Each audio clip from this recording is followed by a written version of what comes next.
Epik Mellon podcast, conversations with the real humans behind broadband networks, cybersecurity, and the future of communications. Brought to you by QA Cafe. Hello, everyone. Welcome to another episode of the Epik Mellon podcast. I'm your host, Jason Walls from QA Cafe, and I happen to have Steve Scapicchio from QA Cafe also for Hey! the first one that I'm recording in 2024. Yeah, because I did the other two before the end of the new year. And for those who don't know, I've been home. I've been out of the office for a bit. So this is the first time I'm back in the studio. It's pretty great. Is it I figured 2024? everybody You should said that. meet you. And I feel like it's simultaneously, I can't believe it's 2023, and I feel like 2024 is already over. Basically, it's 2025. It's anything but 2024. It could be any time at all. We have the running gag at the office that as soon as July hits, like summer's over. But now, it was just a few weeks ago. We were like, oh, what? It's the second week of January. Year's over. 2024 is over. No, forget it. I just wrote it for the first time the other day too, though. It was like it was on a check, I think. Who writes checks?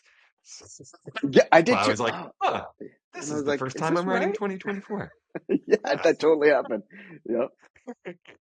Um, as usual, the Epik Mellon podcast is funded by QA Cafe, our employers. But the views expressed by us on this show do not at all, in any way, shape, or form, reflect Why, those of QA why Cafe would anyone Solutions. think that what we have to say reflects on QA Cafe? Why would people I, even think that? I think it's a little risky. It's riskier when it's both of us, right? It's like, did they agree? Two people. They clearly are unbiased. Clearly.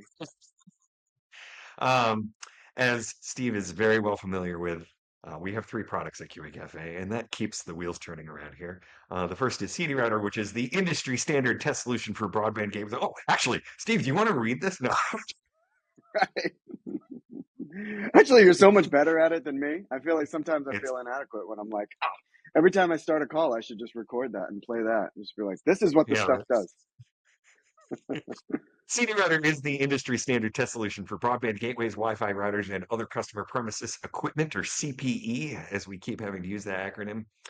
CD Router contains thousands of fully automated test cases designed by network experts, covering feature validation, stability certification, and performance all in one. Moreover, QA Cafe's world-class support team acts as an extension of your own, helping you understand the technologies and build better products overall. Our second product is CloudShark, which is the way to make network packet captures an easy and useful part of your cybersecurity workflows. CloudShark helps you work on tough issues together without passing around large trace files, losing data, or risking security leaks of valuable information, and helps entry-level analysts learn from your senior experts, curate best practices, and standardize operating procedures around packet captures. And lastly, QA Cafe's Passport is a fully automated solution for testing the connectivity and interoperability of IoT and smart home devices. Testing with Passport is as simple as connecting your device, selecting tests, and getting clear pass-fail results with full log data and packet captures. Does that make you happy? Are we, are we still on? What? How many people? Okay, so listen. All right, I love all those products. People love that stuff, right? Everyone loves it. But how many people just skip? I've listened to hundreds of your podcasts by now, and I'm going to tell you the truth. I hit the 30-second a couple times over that part. I do, It's true. Jason. It's true. And I could front load these and I could make it shorter. But what about that lone person that is hearing us for the first time? Maybe they're like, Steve Scapicchio, I want to listen to that one. Yeah, It's the right. first time I've ever heard of this. I gotta say, if someone's listening to this podcast and they're like, "Wait a second, Cloud Shark, I don't know what that is." Like, my question is, what are you doing here? How did you get here? How are we meeting right now? Like, if it wasn't, they didn't Even already my know this. dad knows what CloudShark is, and he listens to this podcast. Everybody knows. Everybody knows by now. Oh man. Yeah, so I mean, like a lot of other people here at the office, like Steve has come from the same background as a lot of us. Like a good chunk of us all used to work at the University of New Hampshire Interoperability Laboratory, which I've talked about a couple times. Um, but when I worked with Steve, it was like at the IOL, it was very brief before you took off and went to go to a couple other places. Hmm. And in school, you were EE, right? Yep. Yep. EE. Yep. Yeah. And so, you were doing DSL, right? Well, I started in Ethernet back. It was actually, now that I think of it, I think it was 100 meg. And then the big thing when I started, like I started up the 1 gig Ethernet, that team, right? And so that was like big deal. Wow. You're like, 1 gig? What's anyone gonna do with all this? I And know Steve looks very young on camera, but you can. yeah, I don't know, very curated. I don't want to show the side where it shows the age, but yeah, and then so but then when I graduated and stuck around, then I went over to DSL, that area. Yeah, yeah. And that's when I started, right? Yep. With Matt, who Yeah. also Oh, works with right, us. right. Yep. Yeah, Yep. yeah, Yep. yeah. But yeah, it was very, very shortly before you went to go work for who was it first? Aware. So Aware is this like Aware. kind of an unknown IP company who did Yes. mostly focused on DSL and stuff like that, but they just made Right, the right. IP and sold it for chipsets to make. So that's what they did. I remember that. Yeah, back when that was a thing that could happen. back when back when DSL was like the happening thing. Right. Oh, actually, I shouldn't say that. How much of this can No. be how much of this can be clipped after? I don't want to offend. This is my biggest No, fear. no. Is It's I'm going it's to offend fine. It's fine. somebody. It's fine. It's fine. We've already I didn't trash DSL, but we've already put Grandpa DSL out to pasture on this show before, and I already apologized to Tom Starr officially on the podcast. So, like, Speaking of Sankar, our Broadcom guy, just one of the best human beings on the planet. And his group is still DSL, but even he is like moving on and doing different things. But DSL is still, I mean, it's still worldwide. It's still big. no, no, But and there's just we so always much forget faster about things. like we always talk about like the little advancements that end up helping other technologies later, and people forget that DMT, right, was a thing. The things that help network communications go over really horrible environments, like the air, Yep. Yep. got their start with that, right? Because Right. you Right. know the phone lines were a terrible environment because of Yeah. The all the math is other insane. crap The that was math going is on. Yeah, absolutely insane on that. I yeah, never got the math. People showed it to me, and I was like, okay. I've been through yeah. 6 years of EE, and this is like, I'm glazing over. I It just doesn't make remember sense. the the diagram of like the different transform points, right? Yeah. And how you Yep. actually making use of imaginary numbers for once in your life, right? Yeah, yep, yep. And there's all the points, and like Goodwill Hunting, when he does the thing and they're circling stuff, and he's like, and I'm like, I've never seen that math. And then I'm like, oh, wait a second, DSL. That's when, that's when they did that. Right? Yeah. And then he burns it up in the paper. That's where we are now. He's like, this shit. Oh, can I swear on this? Can we swear? There's a podcast. People Oh swear on yes. the podcast. Don't Okay. worry about swearing. Yeah, yeah. Uh, You should listen to this show is published by our digital marketing people, Z Factor, and they have their own podcast about design, right? They swear a lot and drink oh, whiskey, and it's a great nice. show. You should watch it. Irish? It's called Irish The thing. Angry Designer. Nice. Yeah, yeah. So it's, we were in the thick of it, right? The real thick of it, right? Because you and I Exciting both times. went Yeah, through, we totally. we all learned that math, right? Yep. And then, to come full circle, I talk about people getting into networking by accident, from the other direction, from a non-technical background or from a technical background that had nothing to do with networking, right? A lot of CS people who are just like, well, I guess this is what I'm doing now. For us to have gone the opposite direction, where we sort of started as engineering students, and we were like, you know what, we're gonna get we're gonna get onto the business side of things. And so you started. When did you, before you worked for us in that interim period, like you were already doing sales I at another was. company? Yep. Steve is Yeah. our VP of sales. For people who don't know, VP of global sales. Steve is our VP of global sales. So if you have bought any of our products, you have interacted with them at some point. Chances are we've Yes. interacted in some way. Yeah. If not, that was a great sale. No, actually, Right. Right. that's super mean. No, I do love talking to people, but sometimes things just show up and you're like, all right, Yeah. I'll take credit for this, but I had nothing to do with it. Don't look at get Actually, that's personal like about all that. of sales. I don't know if anyone else is in sales. It's like people think that sales is something special. This is what I do. I like talk to people about something. First of all, I love meeting people, right? And it's great, and you just talk. And then you talk about testing and networking, which I love, right? And then a couple weeks later, a couple months later, sometimes an order shows up.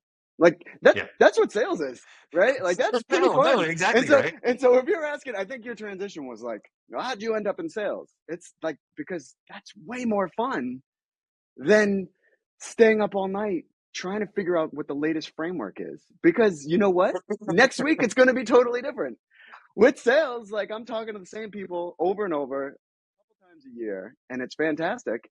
And they're the same people. It's not like I'm gonna all of a sudden talk to this one person, and then they're like, "No, that's obsolete. We do it this way now." And I'm like, "What?" And so to me, that's like software development. Everything you know and love that you work so hard on, as soon as you close that book, I'm like, I got it. That book's no longer relevant anymore. We're doing it this way now, right? No, That's no, it's true. engineering. And even at, you know, at UNH, and I imagine this happens at a lot of universities around the world. They had to sort of change the way they teach, especially in computer science. They had to sort of change the way they taught it, right? Whereas it's not about, because I guess like learning a particular language, for instance, is like very it's more like a trade, right? That's more like a trade. It's more like a practice. It's a thing you need to do in real time as an apprenticeship, and and you'll get it. But that's just that particular language.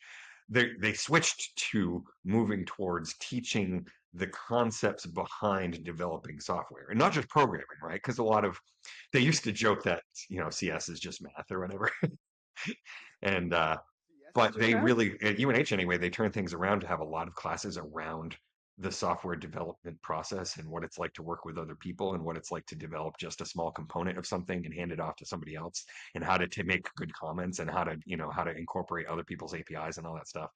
So How to not I name feel all like your learning that, variables. Test 1, 2, 3, yeah, or test 1, 2, 3, 4, or some of the X, variables like yes, no, one, and you're like, wait, this is just not going to help. Is that what they're testing now? Because that's what they told me. Like variable A, right? variable B, and then when you run out, you have variable AA and BB, right? So it'd be good if they taught. It's like spreadsheet columns. Yeah, that's the way we made our variables. No, so did you do CS or were you what was your degree? Was it EE? Was it CS or what? I started as EE, or no, I started as CS at a different university, and then I moved to UNH and I started doing EE, and I loved all that math. Um, uh, but I was always kind of straddling the line, and so I switched to CS for a little while, and that's when I had started working in the lab. Hmm. And then I was like, I don't want to do this anymore. No, not really. I've talked about this before. It's not that I didn't really want to do it anymore, but at the time, I was not mature enough to have the focus to continue to do that anymore. But I also fell in love with something else, right? I had started going to philosophy club because it's in the CS department. There's a couple of classes you have to take, which ironically 20 some 30 years later are now becoming more relevant than they ever were because remember what was it, it was like a class about the morality of AI basically, right? Yeah, yeah. And that was 20 years ago. It always And comes around. It always comes around, yeah, right?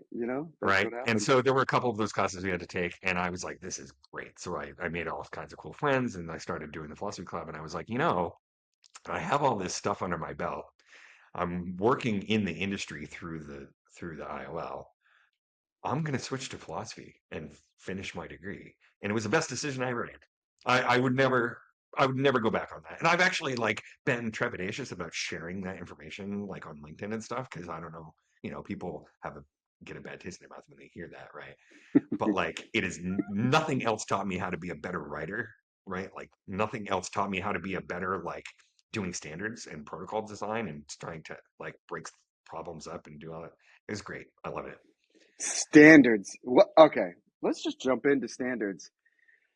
How do you even do that? Like, what?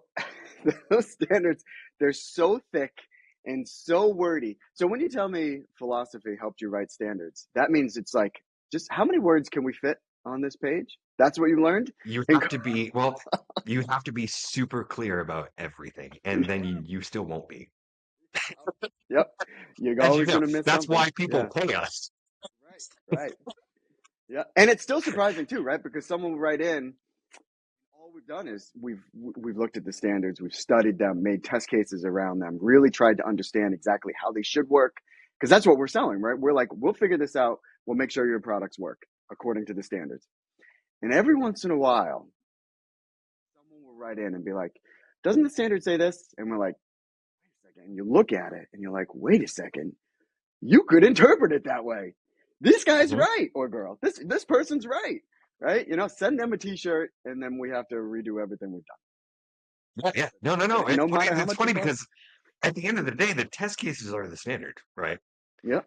Because that's what people are going to judge things against. And so we have to always be super accurate about that. But we're the ones that end up revealing the lack of clarity. Right. Yep. Yep.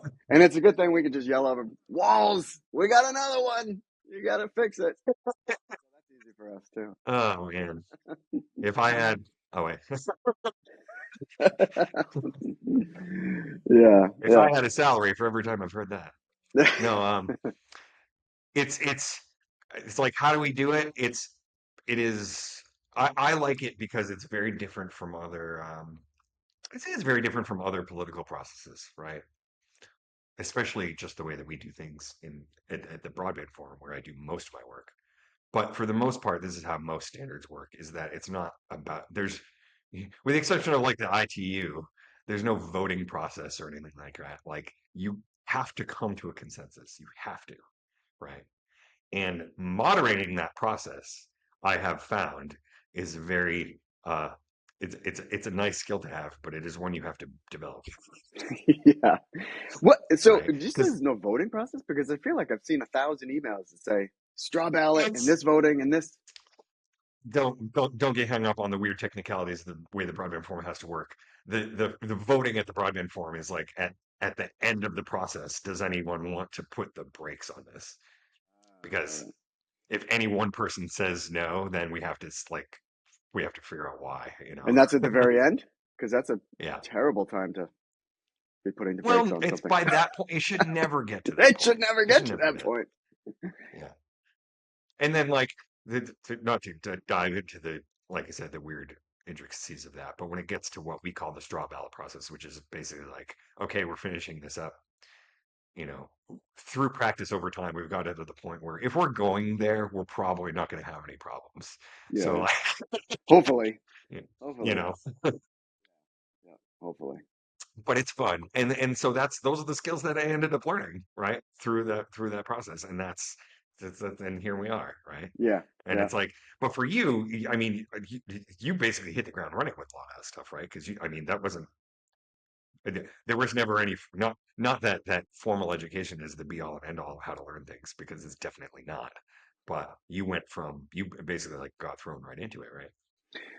Well, speaking of not wanting to admit things, so when I went to college, I Yeah. I was liberal arts undeclared because really what I wanted to do was party, and I was like, what where's a good place to do this? So college is like the best place to Oh do yeah. that. So And liberal arts, you are guy with guitar, by the way. right, right. So and that was this was my life back then, and so Yeah. went to college and then liberal arts undeclared, and it was a fantastic time, but immediately failed out, right? And so then lived at home for that next semester and said, what's going to happen here? And what it turns out for me was that I needed a focus, and I just said, what do I want to do? And there were actually two things. I was either going to go to psychology or I liked physics. Actually, those were the two things. I also love physics, and I talked to Gunther from Xeros about this because he has a physics It's the PhD, logic. It's the logic behind it. and I It's was like, great. if I had the time and the wherewithal and the total focus to be able to do that kind of thing again, that is what I would do. I would do physics in a Yeah, heartbeat. yeah. And so the physics had all that, the sound in the audio engineering and stuff like that. And so I kind of was like, oh, I would love to build guitar amps. Ah, And okay. so, and I was deciding, so I went to two classes. I went to a psychology class, and the guy was a complete asshole. And I went to an engineering class, and it It was Manon, matters. and he was great. And I was like, here's Oh, my new I love life. that guy. And that's it. And that literally, that one, I don't know, that's 2 hours. That dictated the rest of my life. So, Yeah. so then I went into engineering. And so, but also, just so people don't think they're talking to a moron, if I'm talking to anybody after this, after that, I got my GPA. After failing out that first year, I got my GPA up to a 3.8, and then even graduated early after I did my graduate degree. So it's See? not like I was Once you just find it, stupid. It's like I just yeah, needed to find the thing that I liked, and it's then so important. It's so it is. important. Yeah. And it filters down to everything that I mean, we know the people like you were saying, Sankar is probably listening to this right now, by the Oh, that's probably right. That's okay. way. Yeah. Hey, Sankar. Uh, Sankar has been there, right? Been doing that for a very long time, and I imagine it's because he likes it, right? And so when you find the thing that you actually love doing, ironically, the networking industry has a lot of those things. Well, it's funny that you say that because I'm assuming so. Everybody, like, we've been doing this for years and years and years, right? Even just a QA cafe for years and years, and so you got to figure it's probably getting boring if it was just monotonous, just doing the same thing, whatever it is. You could do the most, you see like people up on stage, right? Like, and that is once it becomes your job, like you have to do that. It likely that thing, no matter what anyone thinks, is probably pretty monotonous, right? It's like that's your job. Yeah, But yeah. there's so many I great always think about things. that.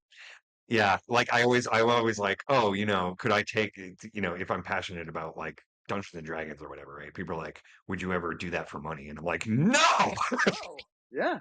Yeah. Because way to you ruin something. You could, but then it would become then it's your job, and it's still you Yeah, like this stuff, right? But so for me, and even during engineering, those classes, what I really found is that I was able to get along with a lot of different people. So I don't. This might be different now. Like I feel like I talk to a lot of people now, and everyone's either I'm normalizing or humans are normalizing, but engineers are kind of all super weird, right? And maybe, or they were at least when I was in engineering classes, they were like really weird. And so to be able to understand them, which I was able to really do, is like this person isn't weird, and they're not being mean or they're not being short.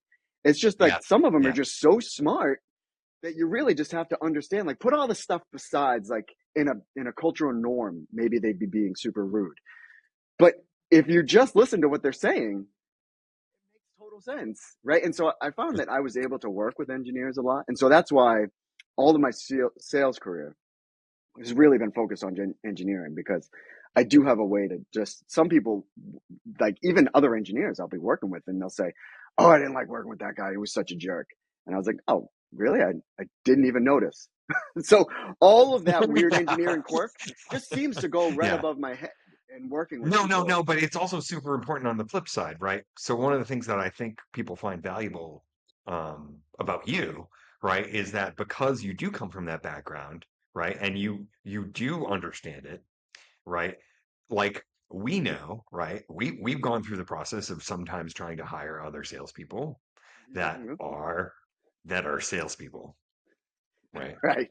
And Yep. it's not, and I say that as if people don't know that, as if there isn't a stereotype around it, right? Because there Right. is, right? Yep. And there's a reason. It's because there's a lot of people who are either formally they were trained in a certain way, or were in an environment that was, I'll say, toxic enough that forced them to become a certain kind of person, or thrived in that environment, right? That Yep. makes dealing with salespeople kind of a shitty experience a lot of the time, right?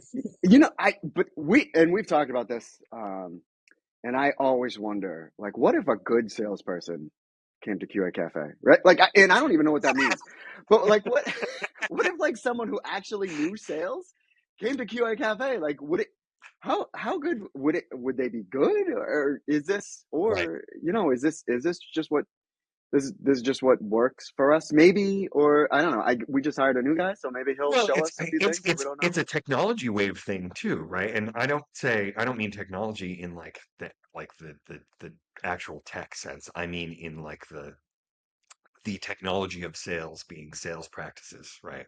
It's Hmm. the same thing as everything else, right? So the people who have learned or certain ways to do things, at a certain point, that's the way they're going to do things, even if we've learned that there's a better way to do things. Yeah. Yeah. Right. And so we flipped everything on the head and on its head at QA Cafe, and we switched over to being focused on customer success, right? Which Hmm. which sounds like a new buzzword, but it's super important, right? We're like unifying everything together and really making it about the end user and making sure that they're actually using our products rather than trying to sell them something that we're like, cool, you gave us money, peace, see you Yeah, later. yeah, yeah. Well, even and I have found for me to be successful in what we do. First of all, it's our products that are successful, and I just realized that right away. Even at the end of the year, if we'll have a great year, people are like, "Oh, great job, sales team," and I'm like, "I didn't. You guys made a great product. Like I know I'm getting sales gets too much attention when things are good." And they get too much blame when things are bad because literally it's the product like CD router, CloudCheck, Passport. They are great products and they sell themselves, right? And so my focus when I'm selling, I don't care if someone buys it or doesn't buy it. I literally don't. And I think that that being cognizant of that unbiased helps things. I would assume. I don't know. I've never tried it a different way, but I would assume. So I literally don't care if you're going to buy or not. What I do care is understanding what is it that you're trying to do? What are your devices that you're testing? What's the problem? And then I've said no to people more than I've said yes, which is like Yeah. super weird. People if they read my emails, they'd be like, "You are a terrible salesperson." But like any if you just try to sell things at no cost, I feel like people would just see right through me. And then in the end, like I don't even know, our sales, there's a big number quarterly, everyone wants to know. And sometimes you're writing on the chat, like, what are our numbers up to? I don't even know. Because I purposely don't look at like how big is this sale or how big are our quarters or how big is our number. Right. I don't know because Right. not knowing that makes me make sure that I'm doing the right thing for anyone I Right. talk You to. never have to change the context, right? And You that, never, yeah. right.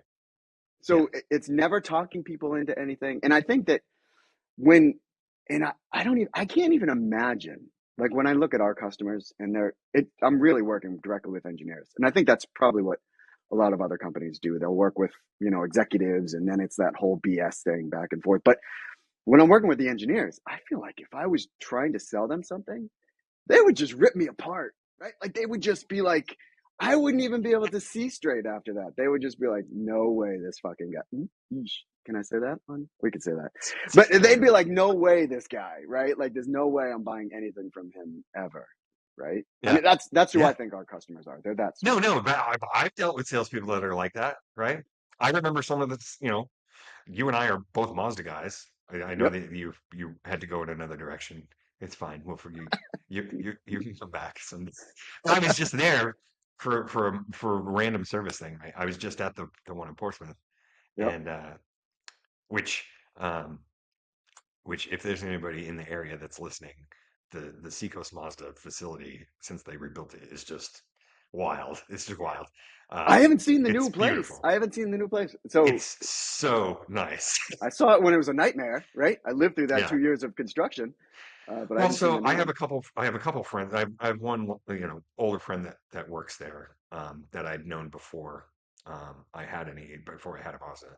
And then, the, the sales and service guys I've come to know pretty well. And, uh, I was there and it was so busy. It was so busy, Hmm. right? Like it was a Saturday, the place was packed, and it wasn't packed for service. Like tons of people were buying these cars, and I'm like, okay, okay, I know personally what a terrible car buying experience is like, right? Yeah. And Yeah. there's so many stereotypes about it. Like it's literally the pejorative that you use, right? A used It car is salesman, a right? used car salesman, right? Yeah, and And so so everybody knows what that attitude is. And I'm like, well, they must be doing something right because there's so many people here, right? But I know immediately the bad taste that's in my mouth as soon as I start talking to somebody that is trying to be that kind of salesperson, you know? and that's a huge thing too. Like I feel like because again, I'm actually an engineer who ended up like working with people, and so they're like, "You're in sales now," right? So, Yeah. but I'm always fighting that if feel like if I lie once, just once, I'm a used car salesman because I feel like people are just waiting. Like, when is he Yeah. going to bullshit me so I can call him out? Right. And so I literally know you'll never hear me BS you. I will, I can't, and it's not because I don't want to. I totally want to. In all I get other it. You just areas take of it my out life, you it's take it out on BS. Matt. I know. I take it out on it all the time, BS everywhere. But when I'm working with somebody, I don't feel like I have that luxury, even though, it'd be so much Yeah. easier to like cut some corners here or there because it Mhm. just immediately people are going to be like, I knew it. He's a salesperson. Right. And Right. so it's immediately that integrity thing, which is Right. And that's what I exactly mean that about car the salesman. technology changing, right? Is because before, and it's weird how it tracks with how the business as a as an industry in general has changed over time and how everybody's now realizing that recurring revenue is what you need. Hmm. Right? You cannot simply sell something and then move on. You can't. And Right. so you Doesn't work. cannot ever burn a bridge. And it's Yep. because you cannot ever burn a bridge, you are now creating a long-term relationship with every customer, right? You just have to, right? You have to, and even non-customers too, right? So, Yeah. um, there's so many deals that I'm working on, so many people I meet, and that attitude of like, oh, well, I'm glad we got a chance to meet, right? I'm glad I met you. This isn't not a right fit, or for some other reason, Yeah. like there's no budget there, or something like I think of we have a new customer now, who I've been working with for 3 years, just kicking the can, and they'll write and they'll be like, "Oh, I'm so sorry, I got to ask you this again." Like, you don't have to be sorry. Like, this is what we do. We're gonna try Yeah. again, and someday, hopefully, it works out, right? Like that's Right. in that sort Right. of attitude, and it's the same thing for customer success and that reoccurring revenue. But it's like everything in your life, like making sure those relationships are solid, making sure that everything, as long as you trust someone's doing what's in your everyone's best interest. If someone's an asshole, it's time to cut them loose immediately and as quick as possible. And I know you've seen me Yeah. do Right. that too before. So, like, Right. literally, those people need to go immediately because you do not want to be wasting any time with them at all. Right, But and you'll end up everybody wasting else, more time, right? more time. Like That's where, almost like compounding interest wise. yeah, that asshole tax, it like Yeah, adds up until like yeah, it's like the majority of your income, just all, wasted time. And so, like, but as long as you can really see that someone's doing the best, you just believe in them and you believe in that relationship, and good things mhm, happen eventually. yeah. That's how I believe. And that's That's a all of business. that's a great segue to the other thing that I wanted to talk to you about, because I feel like one of the things that I've always wanted to convey is how B2B is a little bit different, right? Business to business products is a different world, and what we have to do is, this show is about how you can't take the people out of the system. And what we have to do is try to sell something that is very useful to one person who they themselves have to convince a bunch of other people to buy, right? Yeah. Yeah. And so we have to engage all of those people as people to be able to do that and understand the context that they have to do with, so like those people who are kicking the tires for 3 years, it literally is not their fault, right? Right. That's probably my Yeah. fault. Right. Like that's what it comes actually. So, that's when it comes down to if we had a better salesperson at QA Cafe or a real salesperson, maybe they would be able to engage, with that person's manager or with that executive team and then get that thing done. And maybe I could have made it easier for them so they didn't have to wait 3 years. So it's probably my fault that I didn't have that ability to move that but anytime I do that, as an engineer, right, I just feel bad being like, okay, can I talk to your boss? Right? Like that's like so demeaning because literally on earth, Right. there's like What you're there's like telling them is that you're not important, right? that's so not the case. What the real problem with engineering is they're not valued enough, right? They're like walked on continuously. Like, do this amazing work, make everything in the universe work awesome and better and make my life better. I'm just going to ask you to do more and I'm really not going to celebrate it. So the last thing that they need is some sales guy being like, I can help you out. Let me talk to your boss. Right. Like, so I work with these people, like they are making the decisions and make sure I understand what they do. And then if it works out, it works out. But it just is like, it doesn't seem right for me to be another layer of an engineer being taken advantage of. Because literally on Earth, like they're the most important people. I don't know who listens. I'm guessing there's all engineers on this thing, but as an engineer, and like literally, they're the ones that make this everything in the world better, and actually probably worse too. But simultaneously the Did cause you ever of and hear that joke? solution How it's to like all of Earth's problems. mad scientists aren't actually mad scientists; they're mad engineers. Yeah. Yep. It was like, what are you doing? I'm building a death ray. Why? I don't know. To see if it Because works. isn't it cool? Yeah. See if it works. Because it's cool. Yeah. Yeah, that totally is it. Yeah, but they do, and then they have to. We're at a price point. I'm assuming anyone listening to this podcast knows that our products are expensive, right? And so there's no lying about that. But they have that return, right? Like they are so useful, it makes sense, and I can tell you why. But like you said, they need to be able to convince it in a way that's appropriate in their context at their work, and then bring it up and then make sure. But I have to say, we did dabble in B2C, and Mhm. I don't think I could do that well. As much as here I am telling you, like, I want to be a nice guy, I want to keep relationships. There is like nothing worse than B2C. No. Customers, like non-business customers, those people who Mhm. they're just like, I need this for free, and if not, you're a jerk. And it's like, what, what? Oh yeah. I used to work at Best Buy, Yeah. Okay. So that is and there's a training there were ground right basically there. two kinds of people, right? There were the people that would come in and be like, "Hey, my daughter's going to college. Give her everything she needs." And I'd be like, "Sweet. I'm not going to screw you over, but she does need these things. You might be able to get them cheaper elsewhere, but you're here. You might as well put all this stuff together, right?" And then there'd be the people who, there's actually three kinds of people. I'll get to the third one. Uh, the other kind of people who would come in with the flyer and the number that they see in that flyer, they are not going to pay more than that whatsoever. So it's really hard to be like, well, yes, you can walk out of here with this. Back then, it was desktop computers. um, and it's like, yes, you can walk out of here with that now, I guess, but like, bye, you know. Um, but it was the people, and I ended up sort of putting together this thing where we had this ability to have people build their own. So what I would do is be like, forget everything that's over here. I can get you everything you need for cheaper, and you just have to wait like a couple weeks, and it will come in, Oh right? yeah, yeah, yeah. And Best Buy actually had a higher margin on the build your own, so we started directing everybody to it, and so they were happier. Best Buy was making more money, and we won the national computer sales that year. But wait, what was the third type? You said there were three types. That's Oh, what. the third Did I type miss is one? my late grandfather, who I loved. I love. He died 2 years ago. Yeah, 2 years ago. He was the one who'd be like, "I'm gonna go to Best Buy and see how I can wheel and deal the customer the customer support guys to give me some stuff for free." Right? So This didn't work, and you like know, that's yeah.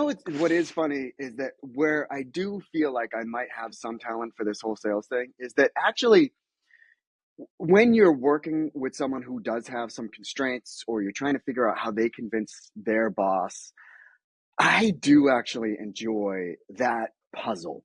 Right? It literally Mhm. is. That's a Sudoku, or that's like a puzzle, like figuring out once someone's decided, like, yes, CD router is a thing that I want, or CloudShark is a thing that I want. Like that way that they have to figure out, like, how can I get it? How can I get this? How can I convince the boss? Like in just working through that and figuring out, and sometimes like there's this crazy solution that you've never done before.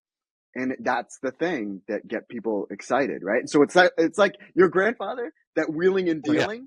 Whereas that can kind of be, in some contexts, you might think of it as a pain in the ass, but that's actually kind of fun, right? As long as yeah, you're on the yeah. same team. If you just have this person who's like, I want this, and I know you're not going to charge, and I'm like, we're do well if QA Cafe Yeah. doesn't sell anything. That's not good for me, right? And you're not getting anything, so that's not good for you. So as long as you're working together, I really Right, enjoy those types of people. right. And it's like, for people to put this in context, it's like for CD router anyway, there's many different. It's like we ultimately we want people to be getting the experience of automated testing first, right? Yep. And very often there are very specific technologies that people want to test, and that's great. And sometimes that requires different expansions or whatever, and ends up having a different price point. But what we actually want for you to do is to start getting to use CD router and having a better experience doing testing, I right? literally just sent this. Okay, so I just sent this email today for someone who I've been working with, and they're like, they just said CD router is too expensive to buy everything, so we have to figure out what we need. And I was like, yeah, Yeah. it's no one buys everything like that. No, nobody does that. But what they, and I literally said this, and I was trying not to be a jerk, and that's a hard thing too about sales, is because I'm telling you the truth, but it also seems Mhm. like I'm trying to sell you something. But Right, right. the truth is, like, just start with base. I don't Yeah, like, just yeah. start with that. Just start using it. And what some Start of using it. Yeah. our most successful customers start small, and then they invest over years, and then they look back in 5 years later, they have this system that tests everything Hmm. they need, and they just hit a button, go home for the weekend, and they're testing Yeah. everything. They come back and there's green or red, right? And I was like, but the thing that you don't want to do, because we've been working together for a year, and you've been telling me that, I need to figure out this and that for a year, don't just do nothing. Even if you don't Yeah. buy CD router, and I literally wrote this in the email. I feel like I should publish this email to this, because I literally wrote it today. And I was like, even if you don't get CD router, do something.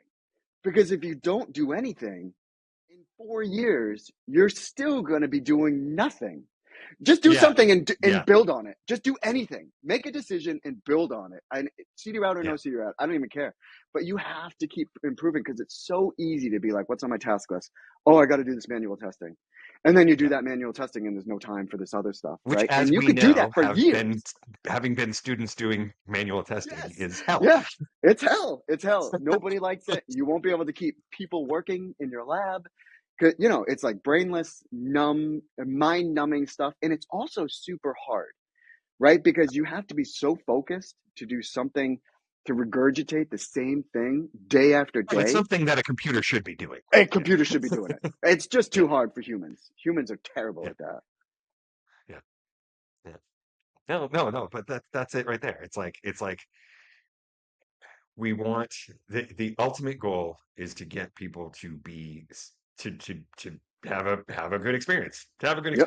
right? That's it. That's And it. then they'll be more willing to it's they are now satisfied as human beings, right? Who now their job is easier, right? They get to Yeah. go home earlier or Right. do something else, or Or right. do something thought provoking. And even, when Steen was doing his webinar, which everybody should watch that webinar, right? So when he was doing that webinar, he Oh, was yeah. saying, like, am I gonna, am I gonna be able to reduce my staff after I get CD router? And it's like, no. You're like, no, but they're going to be Staff able to is do other gonna stuff. do, Yeah, yeah, they're gonna be yeah, able to do awesome things. They're gonna be able yeah, to do the stuff, like, because you're testing, it needs to be done. But yeah. what humans should be doing is awesome stuff. What makes your product Right. different? That's what humans should be Yeah, doing. CD router should just be like, does your product work? Yes or no, right? And so yeah. that's like, really, and everyone is going to be happier. And so we know that, but convincing people, and then that's why, Langlois and this whole customer success stuff. I feel like QA Cafe spends more money than we need to on customer success, on our support, on our training, and everything. Like, people are going to buy CD router because they love it, because it's awesome. But giving that experience to people is so gratifying, right? And no matter what you do, no matter what, right? Right. Langlois, no, I said this because I've carefully curated this. Over years, I've berated him and made sure that, I'm just making fun of him all the time. So no matter what you do, don't let him know. But he's done just such an For amazing job context, for of, context, but he's just done Steve such and an Matt were amazing, roommates. I've known the guy forever. I've spent more time with him than I have with my wife. So, so we just know each other. And literally that whole time, It's mostly, as American male friends do, it's mostly been putting him down, making sure we're laughing at each other. And likewise, he does it to me. That's what Yeah, Americans yeah, do to make sure they're bonded. yeah. But what he's done with that whole success, and it really has been elevated over the past 3 years, finding out exactly what people want to do and making sure the training is doing that, and there's surveys. And so, like, what Hmm. we do as a company to make sure people are successful, it's like, it really makes me proud to Yeah, know that we're doing that. Like I said, because I feel like we could cut a lot of that, and would still probably do just as well. But knowing that you do that and seeing right. the relationships that we have with Hmm. the people we work with and how Yep, engaged we are literally with other support. people that I've had on the show, right? You were talking about Steen doing that webinar for us. He was on the show just a couple episodes ago. Yep. Um, we had a couple of people very recently in the past few days we know have moved on to other companies, but we end up having great relationships with them forever, right? Yeah. Yep. And actually, I think your podcast is a great example of this. Like, you just had people on. We're not giving them anything. Like, these are not paid advertisements. We're not, like, Right. the people on your podcast, like, they're fellow lovers of the technology and fans of using the tool just because it's helped them and changed their lives Yeah. so much. And that, Yeah. Yeah. like, that's a that's a great, that's a great feeling, because you could be in a company who's just like, yeah, we're selling stuff to suckers, and then we walk away. But it Right. just is like Right. it's good for our lives, like my well-being, knowing that what we're doing. And it's really just great to see when someone embraces the philosophy of the automated testing and doing testing just in general. We've been doing testing for Yeah. 25 years, right? Like, we Right. started in the IOL knowing how important Well, testing I was. was talking So about I was talking to Diana on the last podcast, right? Because she's in a niche. The law firm is in it's like in a niche market like we're in, right? Right. They yep. focus on telecom and AI and startups in that space. And we were talking about how niche things get. And I'm like, well, you really can't get more niche than testing. Yeah. Right. Right. And even for CD router, right? It's like, Yeah. not only are we just doing testing, we're just going to test this one thing. Like, so, that's all we're gonna do. We're gonna do it super well, but that's all we're gonna Hmm. do is just this one thing. Yeah, super Yeah. niche. And to Yep. be fair, they are very complex devices, right? Yeah, yeah. Like, really, really difficult, and getting even more. And are you excited that they're getting better? I know people are like, "Oh, my new router is $200, $300, right?" And I get it, right? It sucks to have to pay that. But when routers were $49, right? And this is $49 in 2018 money, which is totally Mhm. different now. But, like, when they were that cheap, It's a cheeseburger, right? you were just gonna get what you got, right? And Yeah. now they can invest in Yeah. putting real functionality in those Right. things, and that you Right. will benefit from. So I know it sucks Right. to pay more, but you're getting more, and that's the nature of the Well, beast. it's we can talk for another hour about this topic.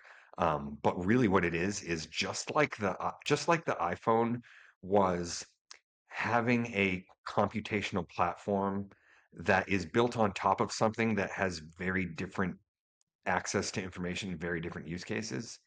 That's what these new routers are, right? It's like a computer, like a workstation or a laptop is built to do a certain thing and has the computing power to do a certain thing.